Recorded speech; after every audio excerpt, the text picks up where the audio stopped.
Hey there, everybody. Welcome to Gather and Go, the podcast that helps you plan, promote, and lead better trips. I'm your host, Brian Jewell. I am so excited that you are spending some of your time with us today. And as always, our promise to you is that we're going to do everything we can to make that investment of your time worth your while. Now, today we are going to do that through a featured conversation with Dan Christian. Dan is the founder of the Acceleration Team and the host of the Travel Trends podcast. He has been in the tourism and package travel business for a long time, and he is just a wealth of information and insight and stories. I am so excited for you to hear from Dan. You know, one of the things that Dan explores on his podcast, the Travel Trends podcast, is the ways in which the tourism industry has changed over the last few years as a result of the COVID pandemic and all of the disruption that came along with it. And so I thought here in early March, as we come up close to the 4th anniversary of the shutdown that rocked our industry and changed so many things for so many of us, that this would be a great time to bring Dan on the show to talk about the pandemic and how it changed tourism. I got to tell you, though, that's where we started the conversation. It's definitely not where we ended. In fact, Dan had so many insightful things to say about topics like messaging, marketing, identifying your travelers' driving motivations, how to use AI effectively in your tourism business. There was just so much good stuff here that I want to play the whole interview for you. So we're going to dispense with some of our normal segments at the top and bottom of the show so that we can get right into this great conversation with Dan Christian. Now, I am going to come back at the end of the interview with a few thoughts to highlight some of the most important things Dan had to say. And as always, we are also going to include a wrap-up of those points in the show notes for this episode. You can find show notes, of course, right below the media player in any app that you use to listen to podcasts or on our website. And hey, in case you didn't know, you can find every episode of the podcast and the show notes and details for every guest that we have ever interviewed on our website at grouptravelleader.com/podcast. Anyway, enough of that. Let's get right into today's featured conversation with Dan Christian.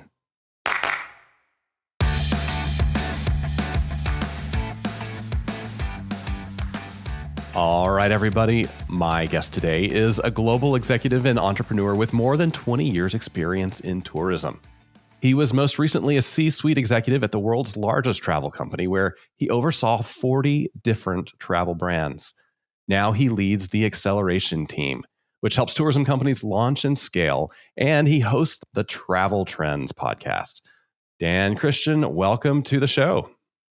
Thank you, Brian. It's a real honor to be here with you. I've listened to many episodes and I've thoroughly enjoyed them. Many friends and colleagues in our space. And it's a real honor to have this opportunity with you today. Absolutely. Well, likewise, I'm a fan of Travel Trends as well. And so I'm glad to get some of your time today. For people who are just meeting you right now, tell us how you got involved in tourism, because I'm sure it's a winding story, right? Sure. I mean, I can try and keep it fairly succinct for your listeners. But essentially, I was a snowboarder before I was a traveler. And when I graduated university, a few friends and I had an online snowboard community. It was our startup. And we did reasonably well. We had a bit of a soft landing. But nevertheless, that was towards the end of the dot-com bubble. And one of the things that I clearly was passionate about was traveling for the purpose of snowboarding. So I went to Aspen, for example. Snowboarding was actually where it started. And after the company was acquired, I went traveling. And we went, my wife and I just got married. We did a few months in Europe. And it really became clear to me that what I really loved about travel with snowboarding, and I really loved in general, was traveling. And I always had a clear sense of that. But all of a sudden, I really became an avid traveler, an avid backpacker, intrepid traveler. But also, I wanted to pursue travel in my work. And so I took a role, as many people find their way into this industry. I took a role with Carlson Wagonlit, which is a big corporate travel management company, as a e-commerce project leader. And it was one of those roles. Is it a big E, small e? Is there E dash? No one could figure out how to spell my title. But this is early 2000s, and there was a need for someone with digital marketing experience, which is what I had from running a startup that was passionate about travel. And I went about building corporate travel booking platforms, cruise vacation package websites, leisure vacation package websites. And really that set off what would become a 20-year trajectory in the travel industry. But that's really how it all got started. Yeah. And here you are today as a thought leader in the space. It's amazing how these winding roads take us to such cool places. Now, we are releasing this episode in March of 2024. And those of us who work in tourism, I think, will always have a little twinge of pain in our hearts around mid-March, because that's the anniversary, of course, of when the COVID pandemic kind of shut our world down back in 2020. So 4 years out from that, I'd love to know what you were doing, what you were working on when the pandemic started, and tell us how that changed your life and your outlook. Well, it's really interesting you asked that question, and I'm glad that we're having this conversation, because it is the founding reason for the Travel Trends podcast, was that to tell the story of travel coming back post-pandemic.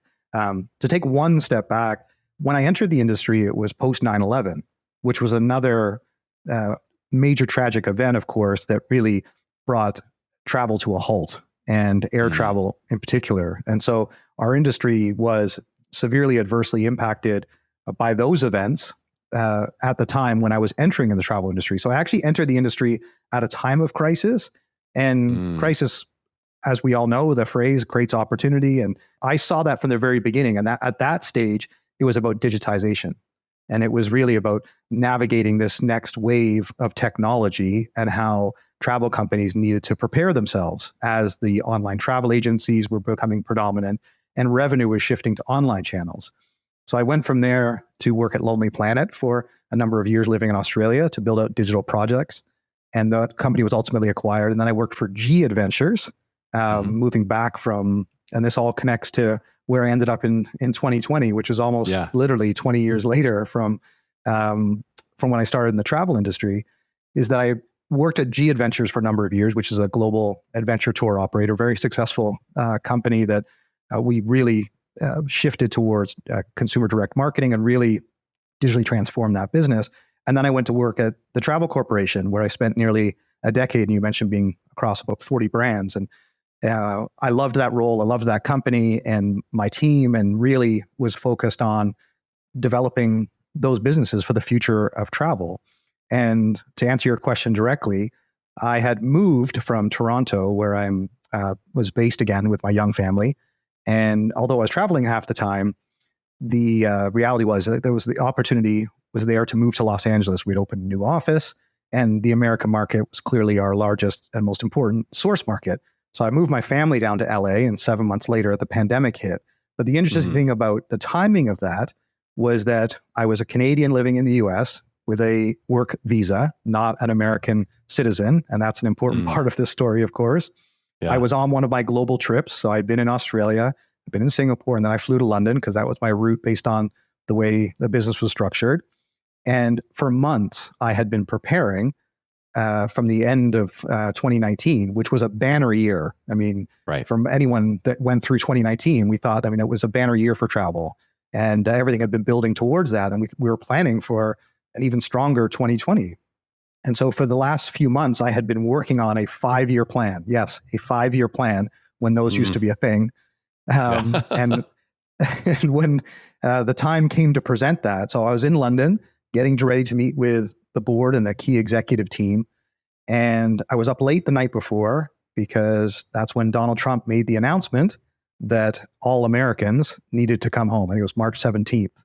And we texted each other in the morning with the executive team to see if our meeting was still a go, because essentially our meeting was going to turn into a crisis management meeting, because all of our travelers that were on coaches all across Europe were now walking off those coaches and heading to the airport to get home as soon as possible. And so the presentation that I was expecting to deliver never occurred.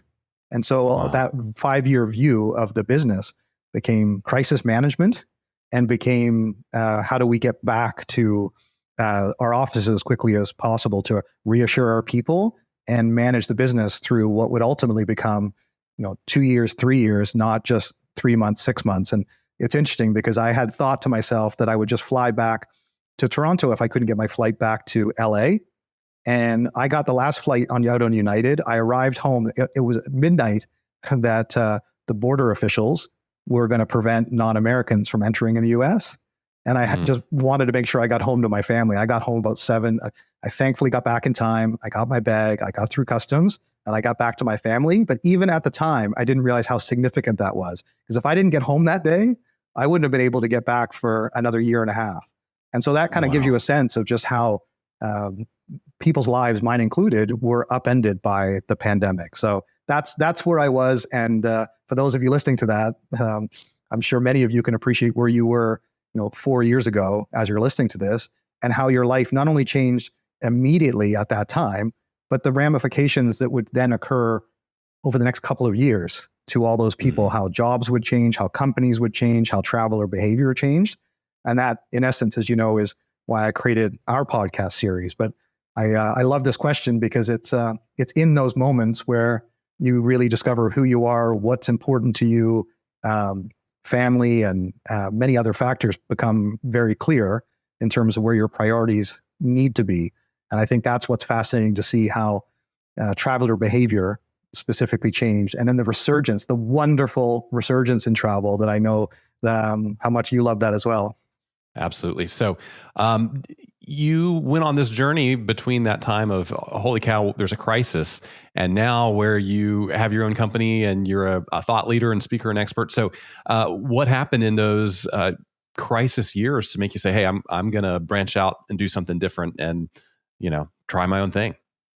Yeah, great question. So one of the things that I had done with the travel corporation, working inside all of those brands, it started with digital transformation, but really it became business transformation. And as we were navigating changing consumer behavior and making sure that we were well positioned to seize market share on the other side of the pandemic, I had created multiple internal teams before to drive change to innovation.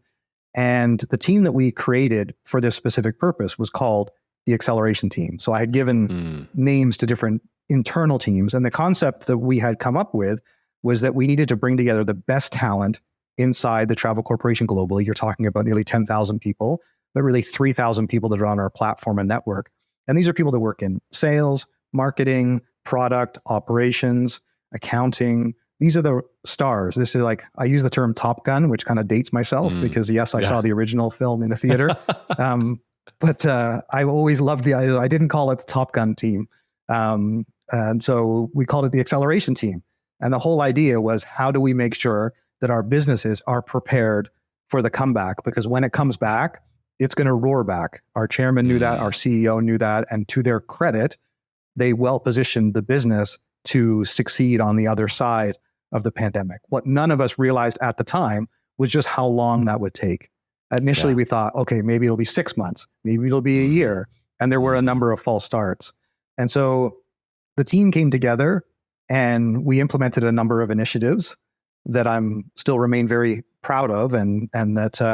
But what actually happened was more on a personal level. So we were living in LA, and I'd actually spoken to Brett, and he said to me, if you want to move back to Canada at some point, because, it's now been nearly a year and a half of this. So I moved back to Canada with the company's blessing. A month after I got back, my dad was diagnosed with liver cancer and given 6 months to live.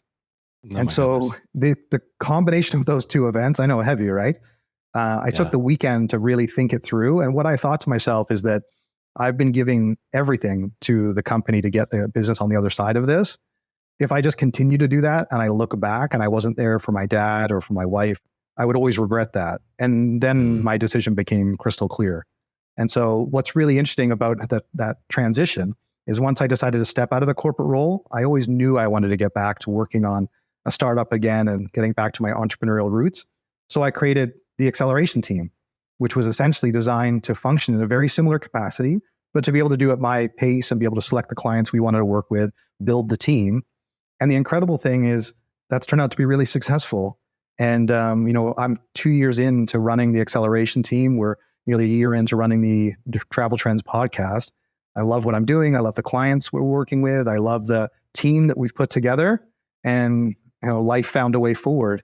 But during that very difficult time, I was there for my dad and for my family, and I'll never regret that decision. And so that's where I think the connection between personal and professional for so many people, and this is where I started having conversations, and of course having to share this story because people are trying to piece together. So did you leave? What did you like? Where do you live now? Like it's just like people trying to wrap their head around what you're doing and what you're up to. What I found is that the conversations I was having with people, and this is where I look forward to having the exact same conversation with you, Brian, on the Travel Trend Show, is your genesis, your story, and then how did it evolve, and how did your life change? How are you impacted? And I think that's what resonates with people, is that that's my story, and everyone has gone through a similar journey and experience, and it's wonderful to be able to share that, learn from it, and connect with others. So I loved what you said about you saw the crisis and you said, when it comes back, it's going to come roaring back. And I think we all anticipated that, like you said, it would be 6 months, it would be 12 months, 18 months. And then it reached the point where we're like, oh, we have no idea how to really manage this comeback. So now that we're 4 years past, I wonder if you have a little bit more of a high level view to say, how has the recovery gone? Are we recovered?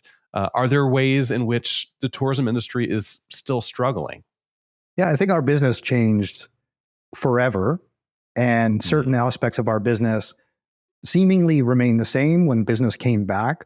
But the reality is that we had not had an event like this, and people I've interviewed on our show and talked about their journey, and someone had been in the industry for 50 years. And they still hadn't faced a global pandemic. You have to go back 100 years ago to the Spanish flu. And even then, there's only so many parallels that you can draw from that. So I think the reality is, as you point out, we're 4 years past, and we can see the impact it's had on society. We can see as travel surges back, there's a number of really fascinating trends that I've been tracking. And so, but the part about travel that I just wanted to share is that travel does come back after a crisis. People do travel. It's innate to us as a species, and we gravitate and find ways to travel. But the reality is, we pick new destinations, we pick new travel styles, we develop new interests, and all of those have an impact on the companies we choose to travel with, the experiences we're seeking. The one thing that certainly stands out that seems fairly obvious is that concept of revenge travel, which I'm not a big fan of that terminology. I don't think most people are, but it sort of got coined fairly early. I really love Intrepid's marketing campaign that they've been running with, which is Travel is Back for Good. So credit to James and the team and I love seeing that advertising campaign in many global cities I've been visiting. I was in New York and I saw it on the subways. And I think that sentiment, the idea that travel is back for good, that's obviously a double entendre. It's back with the idea that I don't ever want it to go away again, but I also want it to be back in a more sustainable way for our planet.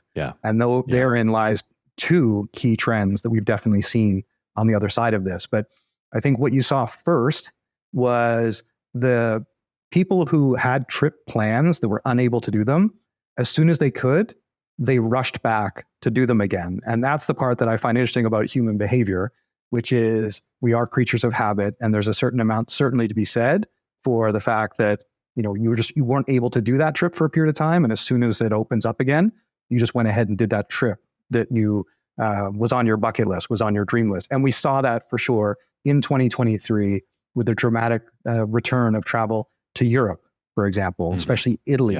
And we saw some of the worst aspects of what we wanted to move away from, with cities being overcrowded, and then with climate change, some of the cities being overheated. And we saw some of those negative aspects that many cities like Amsterdam, Barcelona, had tried to address with short-term rentals and rezoning of tourism businesses to try and adjust to make those cities more habitable for the locals that are otherwise being. Venice, another terrific example as well, being overwhelmed by cruise ships. And so a number of efforts were made during the pandemic to move cities and some of these societies forward and be better prepared. But we also saw the reality of those that hadn't either made enough changes or when travel came back. But I think what's interesting is that, as we hear in 2024 and looking at this year ahead, I think this is actually when we're going to see the most dramatic effects of the type of people that are still going to prioritize travel and build it into their lifestyle. So despite factors like the economy or this like surge of revenge travel, what does travel look like on the other side of that we're now in, where, that binge travel has been exhausted? And what is this, as people like to say, what is the new normal? There is obviously no new normal, Brian. You know that. When are we going to get back to normal? That's what everyone wanted to know as 2019. But the interesting, I still remember looking out my office in Los Angeles about 6 months into the pandemic, and being one of only 3 people out of a building of about 500, looking out the window and thinking to myself, I'd read an article that highlighted that it was going to take 10 years for travel to come back, air travel, like based on passenger travel. It was going to take 10 years to come back to 2019 levels.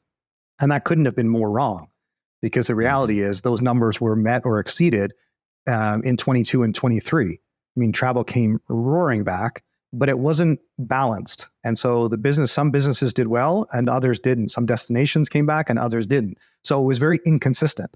And there's a lot of specifics, obviously, we can get into. But I think what's really fascinating as we have this conversation, March 2024, and look forward, is that what is travel going to look like this year? And I'm keen to share some of the trends that I'm seeing on that with you as well today.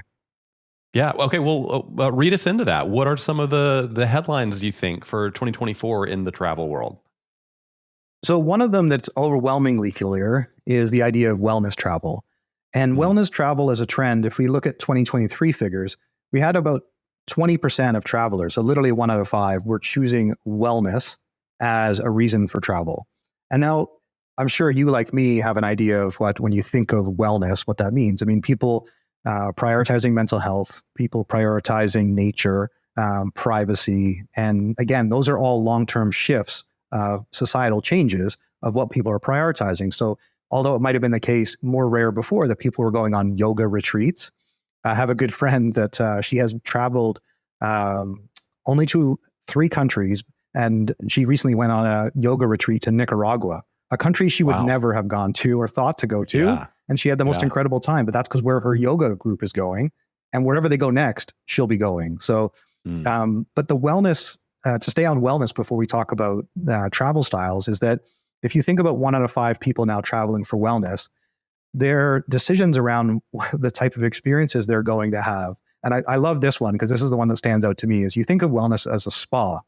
But the reality is that wellness is clearly so much more than going to a spa retreat. And even spas have seen that there's been a major increase in people looking to do something that is referred to as wild swimming. I don't know. Have you heard of wild swimming? Have you done that, Brian? Okay. I don't think so. You may have and not already realized it. I thought maybe at first it was a nudist colony. I wasn't sure, like swimming in the wild. That's what it sounded like to me. Yeah, exactly. And it turns out what wild swimming really is swimming in streams, in lakes, and even in oceans for that matter. But really swimming in natural environments, not man-made pools and hot tubs. And so spas have had to adapt to create, and I have one here on my desk. I know this is not video, but so people can't see this, but I'm showing Brian a spa that has a pamphlet called Discover Forest Bathing. And it literally shows a path down a wooded trail to lead you to a pond.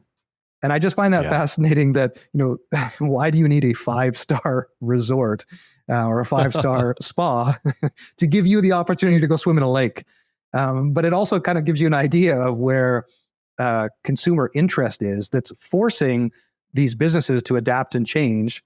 And there's a great book written by a Japanese author that highlights all of the incredible health benefits of wild swimming, of being immersed in nature. So that's where, I think, a really good example of where consumer behavior has changed, that we'll see a long-term trend. That's not something that's going to be a 2022 or 2023 blip, like a surge back to Italy to see, major sites. And the second thing I'll just share with you, if that's all right too, is that the reason that people travel, I think a lot of people have reflected on that and realized just truly how important travel is to them, not only in terms of their health and happiness and well-being, but their lifestyle, the people they want to be connected to, and the journey they want to have. I think most people have also realized, especially when you have someone taken away from you like that, and you see people taken away, people who lost people during that period of time, also identified that life is finite. We have to make the most of all the time that we're here. And travel is one of those things that people put off because of houses or cars or jobs and other priorities. And they've kind of realized that, they need to prioritize that in their life. And it's not something you can wait until you're 60 or 70 and necessarily going to have the time, energy to be able to do. So I think what you've actually seen is people reevaluate their lives, reevaluate the importance of travel in their lives and the type of traveling they want to do, which is more about why than it is about where. And I think that is a very important long-term trend as well. Many people, since travel really became popularized and democratized in the 50s and 60s with the introduction of air and also coaches, and most of our travel experiences were organized. And I do love, because Brian, just before we started recording this call, he's got some really cool posters on his wall of Yosemite and Cuba. And I love these old 50s, 60s travel posters when airlines were opening up new destinations and they would create these incredible illustrations, not photography like we have today or user-generated content that would really sell that destination. But most of it was about sightseeing. And so it was about seeing sights. And that's why you have places like the Eiffel Tower, or in Toronto, like the CN Tower, and even Dubai today. You have a reason to go to a destination because they've built something like Disneyland that you have to go and visit. The reality is that as travelers move forward, although they still want to see major sites, there's another reason for why they travel. And that example of going on a yoga trip is one small example of an overall trend of people asking themselves, what is it I want to get out of this experience? Like, do I want wilderness? Like, do I want to go on a safari? Which is a very different experience than sightseeing. So people used to start with where and when, and most businesses in our industry, I think, unfortunately still succumb to this. You go to any travel site today and you're pretty much always going to be greeted with, where do you want to go and when? The reality is the travel inspiration, people are getting it off Instagram and TikTok. And, the closer you can get to the source of inspiration to get people to understand where that is in the world, that's what's driving consumer behavior today, is they want to go and do what they've seen.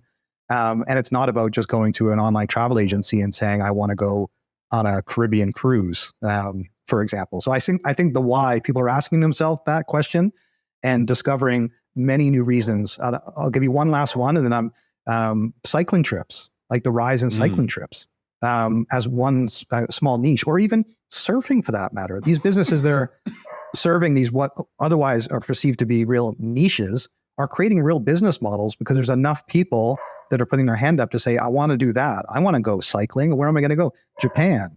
They never expected to go to Japan, and now they're doing a cycling trip in Japan. But it starts more with what they want to do, like who they are, what their interests are, and why they want to travel. And the where and when comes later. And the more sophisticated travel companies that are catching on to that are certainly seeing more success. So it's another important trend I would highlight to everyone that, all the great listeners to your show that work in this space, that's an important trend for everyone to pay attention to. Yeah, I love that. Now, a lot of our listeners are solopreneurs or, mom and pop tour operators, things like that. And I think a lot of them are resonating with what you're saying about how the public has changed and how their needs that they're looking to have met in travel have changed. But their whole paradigm, the way they've built their business for 30 years was where I'm going and when, with the pretty picture and the list of attractions. So can you give them maybe some tangible things that they could start to do in their messaging, in their social media content, in the conversations they have with potential travelers to help tap into those felt needs and go deeper than, the tourist brochure that worked for a long time? Yeah, sure. No, I'd love to. And I'm glad to hear, because that's where my passion is supporting small businesses and helping them compete and realize opportunity. And so there's two, I think, great examples that I can share with you that I think hopefully be beneficial to your audience. The first is about connecting to people based on their interests. And so people often have a preconceived idea of your destination, and that can be positive or negative. I'll use the example with Colombia, for example. People have a preconceived idea of traveling to Colombia based on what they've seen on a TV show like Narcos. So they may be adverse to traveling there for fear of safety or their well-being. One of the tour operators I work with, a company called Impulse Travel, has actually embraced this concept. And they've taken people who've worked in the narco industry and brought them into travel and tourism, so helping change their society and their reality, and giving people tours of certain areas and having experiences that would be totally unique based on the type of people they would travel with. So I would use that as an example of when you have someone with a certain interest of changing the narrative, if there is a negative association with your destination, because most of the people listening to this, if there's a positive association, they're probably riding off of the tailwind of that. And I thought I'd address kind of one of the negative aspects first, is there often is an opportunity to re-educate and re-inform people and connect to their interests. One of the other examples, with just staying on Colombia for a moment, one of the travel brands that we work with is called Dinosaur Trips. Zach, who actually produces our show, runs a really great tour operator called Dinosaur Trips. And we've been doing a lot of work with him over this last year to help his business scale. He started off with, and this is, again, I'm highlighting this because it's relevant to the smaller operators. We started off with 2 trips. He filled 2 trips. He has 9 trips for next year. He's been trying to decide which itineraries to open up, but it's based on the fact that as you look around the world, Colombia recently discovered that they have a new species of dinosaur that was discovered about 4 years ago. And a lot of places like within Colombia have not been fully explored by tourism yet. And there's a region that would interest a lot of people that are into paleontology. Well, that's a completely different way to market that destination that maybe those team members, that tourism board wasn't thinking of, that there's people out there that have an interest in paleontology, that have an interest in dinosaur trips. Well, that's a whole other way to market your destination and work with a tour operator.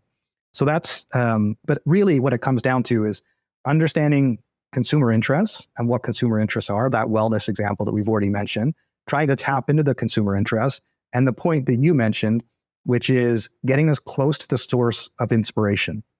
And so if you're trying to connect with people based on their interests, try to find the place that they're actually being inspired to book and get as close to it as possible. And that often means social channels, even if they don't have a strength, or most people will say, well, I don't really know how to use TikTok. Well, either find someone that does or work with an influencer or a partner that understands that channel, that will help you figure out how to get the right content in front of the right audience with the right message.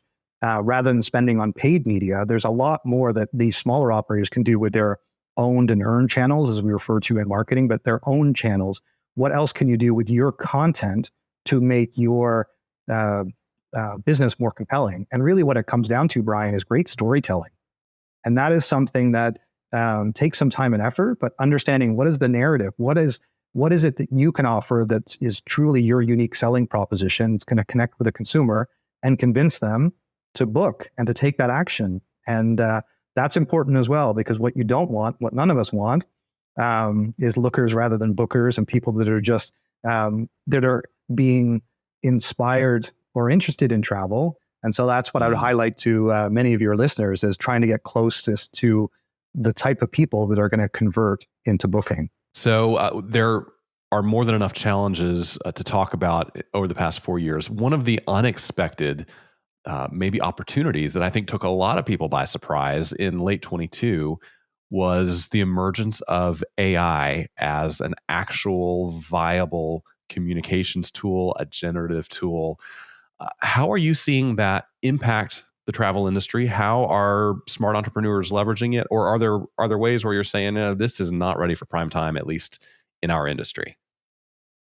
It's shifting our industry massively. And I do think I'm on the side of this is going to be bigger than the internet. This is going to be bigger than mobile. And I'll explain why. And hopefully I'll be able to demystify it for any of your listeners out there that are hesitant or reticent to embrace AI. And there's a lot of that, unfortunately, in our industry. Our industry in travel has always been, has struggled with change, despite the fact we have to deal with that all the time.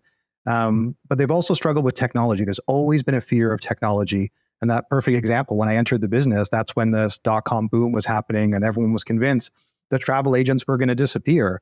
The reality is that travel advisors remain a force in our industry, despite the fact there was this massive fear that technology was going to wipe them out like the dinosaurs. And the same thing happened again with Web 2.0, as I'm sure you went through that journey as well with social media, that was going to be the next phase that was going to take out travel agents and drive direct consumer bookings. And that's had a massive impact on traveler booking activity for sure, and continues to. But the interesting thing is we always have this fear and aversion towards technology. And part of my background is trying to look at technology and marketing and mesh the two and create new business models and new opportunities. And this is where I'm glad you asked this question, because I think everyone needs to be looking at AI and how they can leverage it to make their business more successful. The reality with AI, the companies that are embracing AI are going to get so far out ahead of the companies that don't, simply by virtue of the way the technology works. Machine learning and being able to continue to, and that's what we're seeing with these large language models and how this technology is getting more sophisticated very quickly. So right there should be a reason for all of your listeners to turn around and figure out how best to embrace AI and not be threatened by it, but figure out how to leverage it. I think that's the key word. How do you leverage AI? And I'll give you one very specific example. All of your smaller operators out there that likely don't have social media teams, PR teams, that don't necessarily have the resources, you could use a platform like Jasper. Jasper.ai. I don't work for Jasper. I don't own stock in the company. I'm not promoting it other than the fact that I use it across my team. It was a great tip from the CEO from Cloudbeds that they implemented that across their executive team.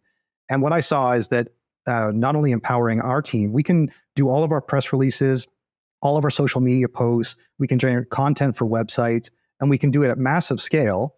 And we can compete against much larger teams with only having one person prompting. And I'm sure some people listening to this are using ChatGPT for a similar application, and they do function very similarly.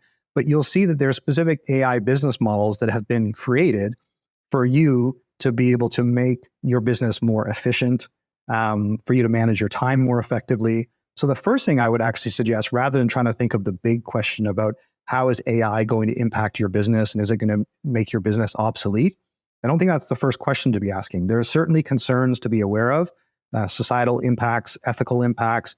And I think that clouds the question over how can you use AI today in your business? And the first thing I strongly encourage everyone to do is to look at AI-based tools, look at their existing processes, and figure out how they can better optimize by using artificial intelligence. And I think they'll find quickly there's 3 or 5 immediate opportunities that will make their business more scalable, reduce costs, and reduce resources that can be redirected. Again, redirected, that's an important, as opposed to thinking jobs get made obsolete, because I think that's the wrong conversation to have. We need to, across the board, embrace what AI is going to be. And as we're having this conversation, we've just finished our AI summit at the end of February, which was all intended to be, and you should like to be able to find some videos from those discussions, which are intended to be practical, actionable advice for marketing, for customer service, for technology, of how you can leverage AI in 2024. Because the reality is it's going to change every role in our business, and it's going to impact every travel business in our industry. Yeah. Wow. That's encouraging. And we'll definitely get the link to those videos from you and share those with the audience. I could talk to you about this stuff all day. I know you have many other things to do today, so I'm not going to take too much more of your time. Tell our audience where they can find you, follow you, connect with you, and learn more about what you're doing. Yeah, thank you, Brian. I really appreciate this conversation. I look forward to many more. I'd love to join you again, and also very keen to have you on. So please, if you're listening to this, look first for Brian's episode on travel trends, which will be part of our season 3 launch that will have occurred as you're listening to this. So hopefully you'll be able to find his great episode on our show as well. And so to answer your question, traveltrendspodcast.com is our main website where you'll find all of our episodes and shows. Of course, they're available to stream on Spotify and Apple, all the places you would expect. And then by all means, feel free to reach out to me directly. It's dan@accelerationteam.co. So accelerationteam.co is our main business that advises tour operators and travel companies in this space. But really, as far as everyone's concerned listening to this, I really want them to embrace travel trends and check out some of those episodes and give us feedback and help us democratize the content that we think that thousands of people who work in our industry that don't have the opportunity to travel to the biggest conferences, we want them to have access to the most valuable information that's going to have a meaningful impact on their roles and their lives. So it's not just startups. It's not just executives. It really is, we profile people that work across this industry and share their stories. So thank you again for this opportunity. It's been a real pleasure. Yeah, I love it. That's fantastic. Now, since you are a fan of the show, I'm not letting you out of here until you answer our just for fun questions at the end. So you can Yes. shoot from the hip. There's no pressure here. I would love to know, when you book travel, are you booking a window seat or an aisle seat? Window seat every time. Yeah, for the view. My son wants to be a pilot, and one of my tasks on every flight is I have to video takeoff and landing. And so it's partly for the view for me, but more the necessity of capturing the footage for him. Wow, you're a good dad. I love to hear that. So, what's one thing in your carry-on that you wouldn't travel without? My chargers. Clearly, I've lost too many in hotel rooms and left them in airports, and so I always have to triple check. And I've got all sorts of external chargers, and yeah. So for me, it's cords. I need to make sure I've got all my cords. That should be the question: is how many chargers have you had to buy in airport gift shops and gas stations? Because we've all been there, for sure. So if you had a free airline pass in a week with nothing else to do, where would you head next? Australia. I love Australia. I lived in Australia, and I would go back there. I would live there again. I love the country. I love the people. And so, yeah, put me on a flight and I'd be off to Sydney. Yeah, beautiful place. Can't argue with that at all. Finally, what's something you have seen or done on the road that you wish you could go back and experience again with somebody you love? Oh, man, that's a wonderful question. That's a terrific question. The night safari in Singapore. My wife and I did the night safari in Singapore, and all we could think is how amazing would this experience be to come back with kids? And we were fortunate enough, I think our kids were about 6 years old, and we brought them to the night safari, and they were just amazed. I was like, I didn't even know there was such thing as a night safari. And so that was one of those exact examples of where you say you wish you could come back with someone you love, and eventually we had kids and came back with twins, and it fully lived up to the expectations and had a huge wow factor for them. So yeah, that's a great question. I'll have to think of the next place. I love that.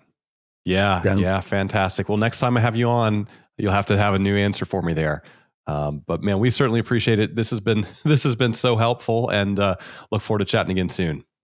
Likewise, Brian. Thank you so much, and all the best to you and the team for 2024.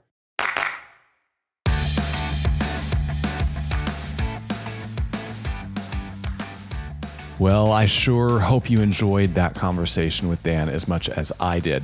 I could have gone on and on talking to Dan about any number of those topics. I always enjoy an opportunity to dive deep with someone who is experienced and smart and insightful and really knows our business from the inside out, as Dan does. Now, I want to go back and hit just a few highlights of what Dan said on various topics, because there is some real gold in these comments. And I really believe that if you will take some of these ideas to heart, it could dramatically improve the way you run your tourism enterprise.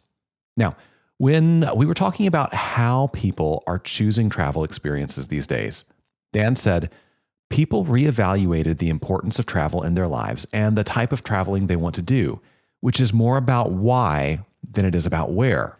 That is a very important long-term trend, he said. Most of our travel experiences were about sightseeing.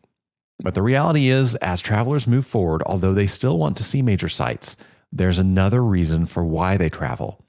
People are asking themselves, what do I want to get out of this experience? Now, I could not agree with Dan more on this. In fact, there is a lot of research out there today backing this up, that more and more people are traveling with certain needs and goals and aspirations in mind. And they're looking for trips that will meet deeper needs they have on a personal or psychological level. And the traditional way of marketing travel, which is just based on where you're going and what you're going to do when you get there, may not be the most effective way to reach these people. Instead, the way to reach them is to figure out what kind of experience, what kind of change, what kind of meaningful interaction or transformation they want to see on their trips, and then communicate how your travel product will deliver that experience. Now, on that note, when I asked Dan about how travel marketers should be messaging for today's travelers, he said it comes down to understanding consumer interests and trying to tap into them. Then get as close to the source of inspiration as you can. Try to find the place they're being inspired to book and get as close to it as possible. He He said that means social channels. And rather than spending on paid media, there's a lot small operators can do with their own channels to make their content more compelling. He said it really comes down to great storytelling. What is your unique selling proposition that's going to connect with the consumer and convince them to take action? This is a golden insight for anybody who is trying to reach travelers. If you understand that there are certain activities, certain social media platforms, certain things that people do that fill them with inspiration to travel, the closer you are to the places where they are encountering that inspiration, the better chance you have of actually capturing the sale. And finally, when we were talking about artificial intelligence and its impact on our industry, Dan said, I think it's going to be bigger than the internet and bigger than mobile. He went on to say, I think everyone needs to be looking at AI and how they can leverage it to make their business more successful. The companies that are embracing AI are going to get so far out ahead of the companies that don't, simply by virtue of the way the technology works.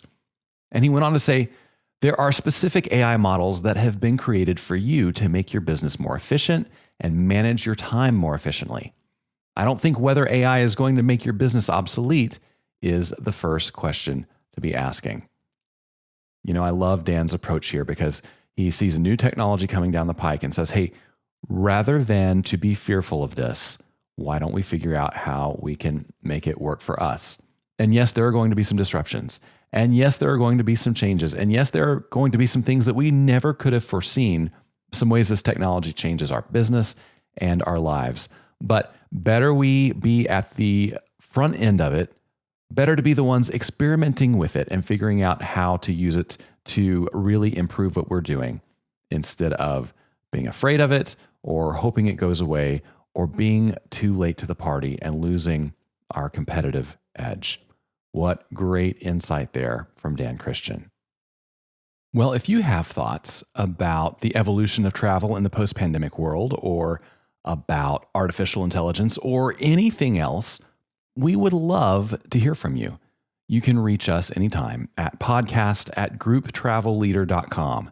I read every email that comes into that address. I really love hearing from you. And you never know, your ideas or thoughts or questions may just be an inspiration for a future episode of Gather and Go.